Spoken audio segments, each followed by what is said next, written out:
Fulains killed in uromi have been generating a lot of controversy. According to report, they are hunters, they are coming from Kotakot. Because of insecurity, when they reach uromi, these security vigilante guys catch them, kill them. For me, I totally condemn it. I totally condemn it to the last. But a lot of conversation is going on. Listen to Frank Tete. He's a very brilliant man. He have a lot of things to say. He said a lot, and listen to him. He said a lot of things that catch my attention. Just listen to Frank Tete. Lawyer joins and Arise News analyst. He joins us in the studio to discuss this particular matter. Frank, glad to have you join us. An overview, what's your general sense of this?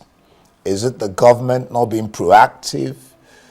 Is it laxity on the part of the government? What's your overall view of this incident? I think it's systemic.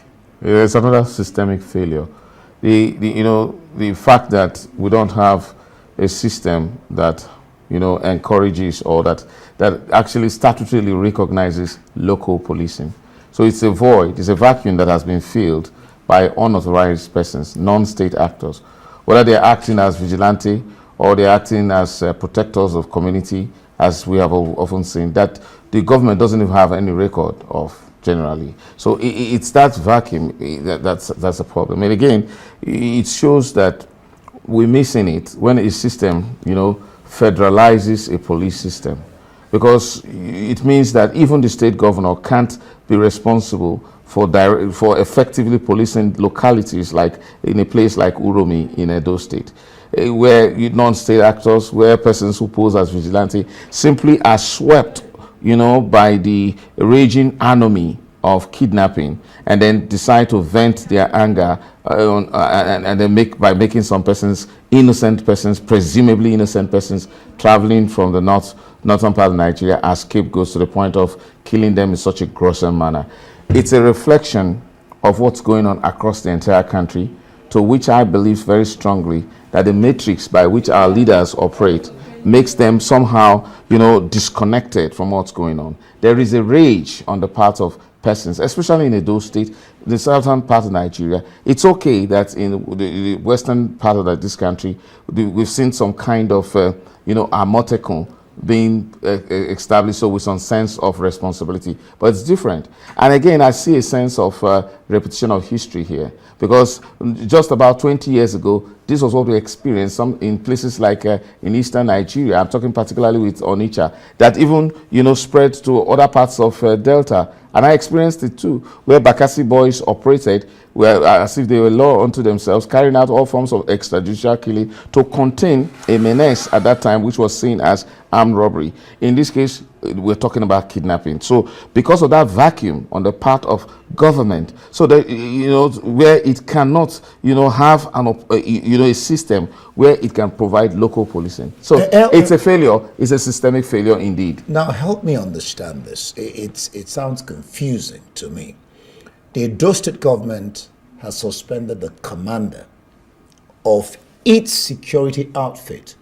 But then along the line, it says that the members of the vigilante group involved in the killings were neither profiled nor registered with the state's official security corps. I don't understand. No, you see, vigilantes actually are set up mainly not by state government, but oftentimes by localities, communities most of the time. Without the knowledge of the government? Oh, man, yes, indeed. Most of the time. In fact, near most of the time. To the best of my knowledge. Ahambtv is Ahambtv is different. You see the high profile, manner in which Ahambtv was set up. Governors coming together, setting up a template with agreements, and then informing the federal government. No matter how uncomfortable the federal government was at that time, there was the assurance, because there was a need. The governors couldn't stomach the fact that the constitution deprived them ability of setting up proper police force. So in that case, they needed to have a sort of arrangement. So it was novel, and it was quite commendable on the part of the governors of southwest Nigeria at that time. But you see this idea of vigilante, and I told you, and I stand to be corrected. In my lifetime, I trace it back to what happened then prevalently in Onitsha, because of armed robbery, and then and again we suffered the loss of Barnabas Igwe and the rest of them because we saw some vigilante people, unknown persons, killed Barnabas Igwe, then NBA chairman, yes, yeah, of Onitsha branch, and all of that. I witnessed it personally in my own town. I didn't want to refer to it in Ughelli Delta State, where the police practically at that time, I in 2005, gave up, and you didn't have to go to the police station. You went to the police station said nobody was going to answer you. You had to go to Bakassi boys to resolve. You make complaints to them, complain of insecurity, complain of marital problems and all that. So they took over. It's an enemy, and like I said, it's a growing enemy.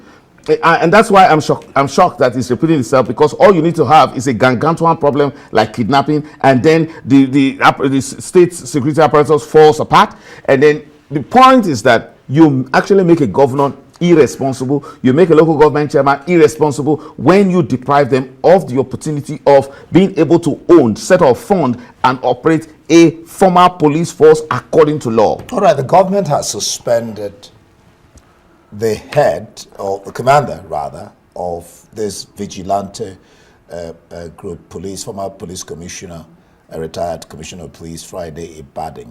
Is it, what's your sense of it? Too late? No, I simply think it's a face saver. And it's a political action, indeed. You can't see this widespread condemnation of what has happened in Edo State, from on a national scale, and the governor governor needs to use someone as a scapegoat. Suspects have been arrested. Investigations. What do you expect from the investigations? I expect that, yes, if there's an arrest, because there were videos of the event and persons were actually identified.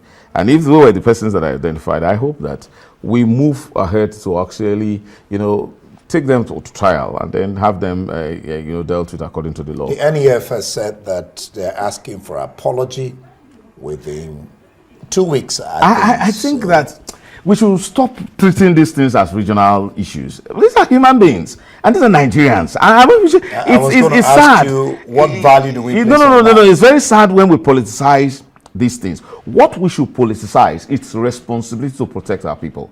So the idea is that let's politicize the fact that you are governor and you should have the responsibility of protecting people. If you fail, then lose the next election. And that should be across board, across the entire country, and not necessarily because Edo State is in the eye of the storm at this time. Because this is sad. No, it shouldn't be so. It shouldn't at all be so. And I'm happy the president wasn't silent about this. This is a matter that has to do with the president being directly responsible. It's not even a Kano State issue, because these guys, the persons that died are prevalently from Kano.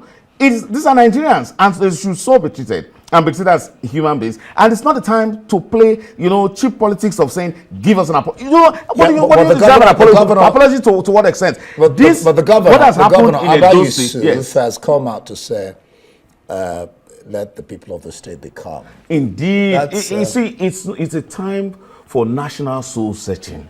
Why would policing, security be left to non-state actors, ragtag, people that are unknown, just because they have been recruited by the community to provide one form of security? Why? Because kidnapping has been prevalent, unrelentlessly in that area, and then there has to be a response. And then for some people, and I don't understand the psychology of those of how it happens, that let's actually use some people as example. Let's even vent our anger on some persons, and then they think they can do it with some persons that are unarmed, that are innocent.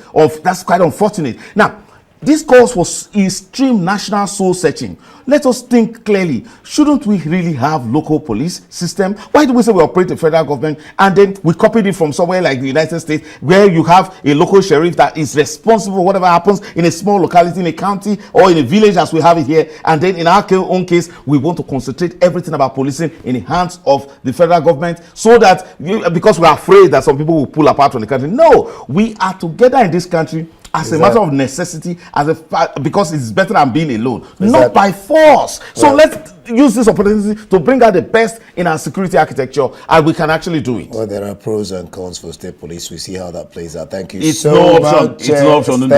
I assure it's not option. As the way things are going, you see this killing.